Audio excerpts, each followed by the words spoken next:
Bonjour, je m'appelle Madame Glickman et aujourd'hui on va continuer notre leçon avec des couleurs. Alors, l'autre jour nous avons fait notre roue de couleurs comme telle, avec des couleurs primaires, secondaires et tertiaires. Aujourd'hui, nous allons continuer le projet. Nous avons déjà choisi une image d'un accessoire que vous aimez beaucoup. Vous avez déjà fait un dessin dans ton livre d'esquisse de cette image avec crayon feutre permanent.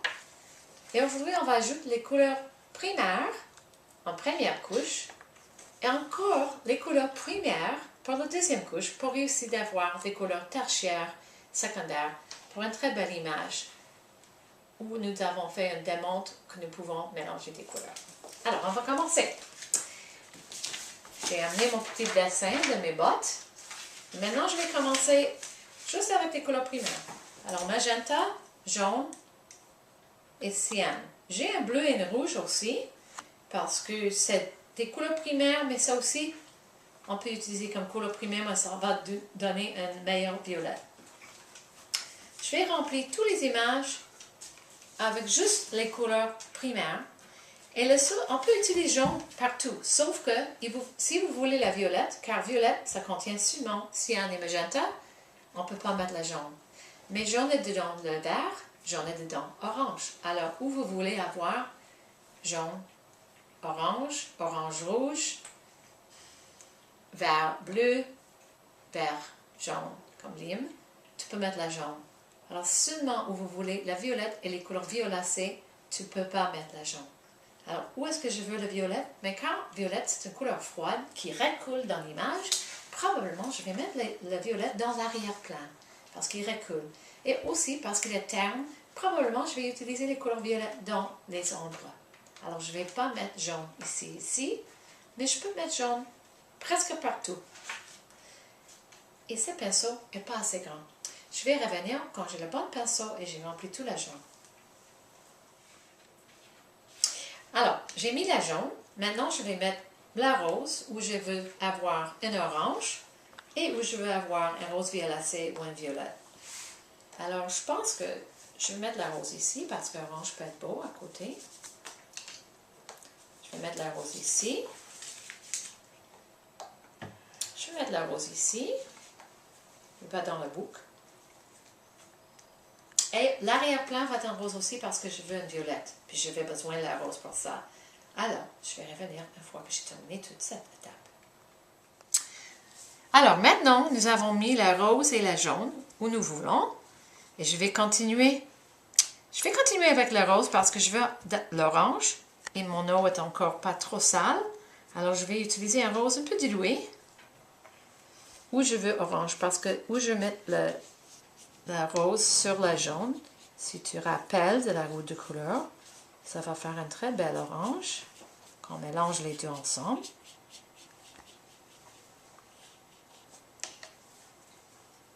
Si c'est trop foncé, si je mets trop, je peux prendre mon essuie-tout et je peux enlever un peu de la couleur. Aussi, ça donne une très intéressante texture. On peut faire ça par intention pour avoir une belle texture, plus comme la cuir. Ou vous voulez que ça soit plus rouge, orange, tu mets un peu plus de la rose et enlève un peu avec ton essuie-tout. Et ça donne une ombre, comme il a sur le bas de la soulier.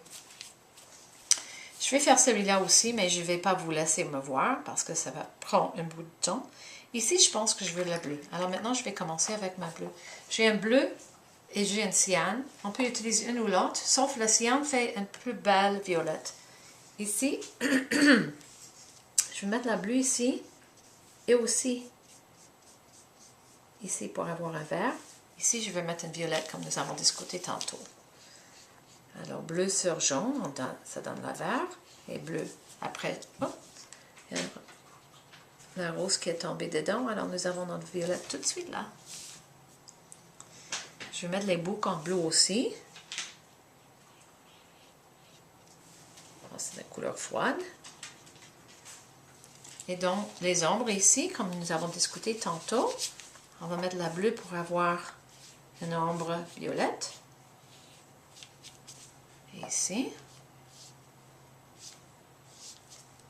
J'ai aussi mis des petites pois Si les pois sont trop cachés par la peinture, je peux prendre mon crayon feutre quand je suis terminée et je peux remettre les pois. Mais il faut attendre que la peinture est sec, sinon ça va détruire notre bel crayon feutre. Alors une couche ici pour avoir la violette. Et j'ai voulu que l'arrière-plan est très terne. Alors pour celui-là, je vais faire une couche de bleu non dilué pour avoir vraiment un bleu violet ou un indigo, on peut dire. Un bleu foncé. Je peux même utiliser mon autre bleu qui est plus terne pour avoir un bleu plus foncé. Un violet plus foncé. Je vais probablement mettre 2 couches, comme ça il va être plus foncé. Il va vraiment recouler en arrière de la botte. Car la botte est une couleur chaude, de valeur pâle. Il va sortir. Et l'arrière-plan, c'est une couleur terne, froide et foncée. Il va recouler.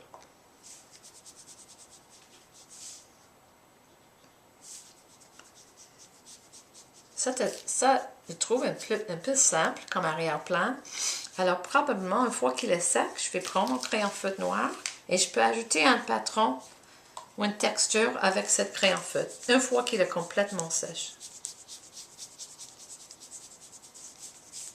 Et tu peux voir comment c'est si facile d'avoir nos couleurs tertiaires et secondaires juste en ajoutant une couleur primaire sur une autre couleur primaire. Si vous avez un espace petit, choisir un pinceau plus petit. Oh, les miennes sont pas mal la même. Mais tu peux changer tes pinceaux pour des pinceaux plus petits et plus grands, dépendant de l'espace que vous avez pour remplir. Ça va aller mieux comme ça. Pas nécessaire d'avoir beaucoup de contrôle si vous avez un pinceau qui est de bonne taille. Maintenant, tu peux voir comment la botte commence à sortir un peu. Une autre chose, je fais tous les marques avec mon pinceau sont dans la même direction. Comme ça, il a l'air plus propre. Moins bâclé, plus la contrôle, la technique est plus belle.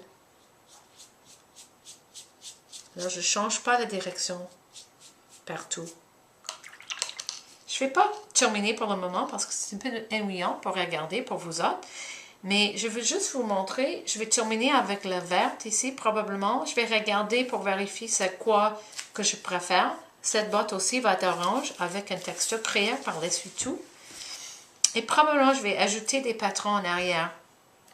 Je vais vous remontrer encore celui-là que je l'ai déjà fait comme exemplaire. Ça c'est le vieux. Ça c'est le nouveau. C'est tout le monde des couleurs tertiaires, des couleurs secondaires. Puis nous avons commencé seulement avec des couleurs primaires. Alors maintenant, nous sommes presque terminés. J'ai encore le rouge, la magenta. Il faut que je n'ai aucune couleur primaire. Alors, je dois encore mettre une couche de notre couleur primaire pour cacher cette couleur primaire, magenta. Mais ici, nous avons une verte, un vert jaune, un vert bleu. Nous avons un bleu-violette, rose-violette, orange, rouge-orange et jaune-rouge. Jaune-orange, je veux dire. Alors, je vais continuer et après, quand je suis terminée, je vais ajouter encore le crayon feutre pour refaire certaines lignes qui sont un peu cachées pour les couleurs. Mais j'ai décidé que l'arrière-plan est tellement plate que je vais changer les couleurs indigo, vert, rose, violacé. Et comment faire ça? Mais je vais mettre plusieurs couches de bleu sur un côté et l'autre côté, je vais mettre moins la bleue et ça va rester plus la rose violette sur ce côté. Alors, je dois faire ça encore. Et c'est boucle ici. Alors, pour le boucle, je pense que je vais mettre de jaune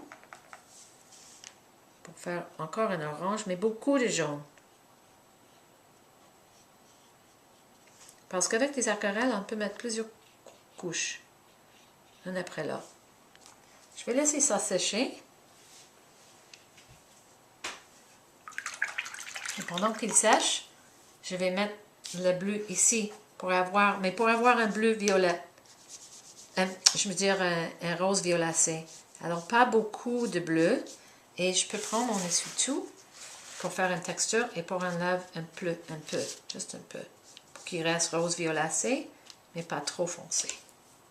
Et je vais utiliser mon essuie-tout dans la même direction, le même sens de mon pinceau, pour que la texture va dans la même direction.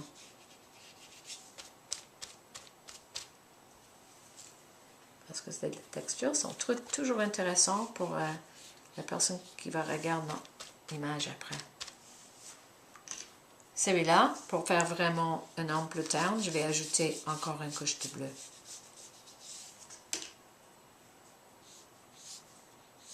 Et si je veux qu'il ait la même texture que l'arrière, je vais utiliser l'essuie-tout pour enlever un peu de la couleur. Si l'essuie-tout deviendra trop sale, je change la position. Je peux même utiliser un Kleenex pour faire le même effet.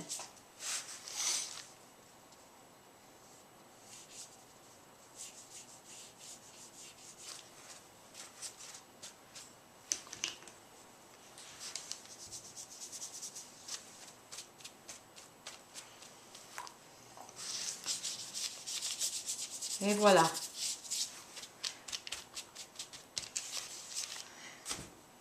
La seule chose à faire, d'après moi, c'est d'ajouter quelque chose en arrière parce que même avec l'ombre qui change vers la froide, il manque quelque chose. Alors pour moi, je vais prendre mon crayon à feutre noir, une fois qu'il est sec, je vais ajouter des détails. Je vais refaire, ici c'est déjà sec, alors je peux faire. Je vais refaire les lignes de contour qui sont un peu cachées par la peinture. Maintenant, ça va sortir un peu plus mieux. Alors, je vais refaire le contour. Je vais ajouter quelque chose ici avec une variation de lignes. N'oubliez pas que nous avons déjà étudié des lignes. Alors, vous avez les lignes serpentines, ondulées, rectilinéaires, arabesques, des lignes courbes, des lignes droites, des zigzags, des diagonales. Il y a toutes sortes de lignes que vous pouvez ajouter. Les lignes qui sont plus épaisses, les lignes qui sont plus larges, les lignes qui sont plus minces. Alors, avec une grande variation des lignes, tu vas ajouter un bon intérêt à ton travail. Alors, je vais vous montrer le produit terminal une fois que toute la peinture est sec. Maintenant, il est sec. Je l'ai accéléré le processus avec un séchoir. Tenir la peinture, utilise la séchoir en motion pas trop vite. Tu vas sécher ta peinture plus vite comme ça. Juste les aquarelles, fais ça pas avec des acryliques. Et j'ai ajouté et j'ai refait le crayon feutre. J'ai un Sharpie de 2 bouts. Comme vous autres, vous avez un petit puis un plus épais. Alors pour les petits détails, comme les rayures ici, j'ai utilisé le petit bout. Et pour les parties où je veux pour plus de couleur, j'utilise le bout plus épais. Comme ça, je peux avoir une variation des lignes. Quelques qui sont plus petits, quelques qui sont plus grands. Je vais ajouter encore quelques spirales. Maintenant, je trouve qu'il est plus intéressant. Je peux mettre ma signature. Et je pense que je suis bonne de mettre mon devoir à Madame Glickman.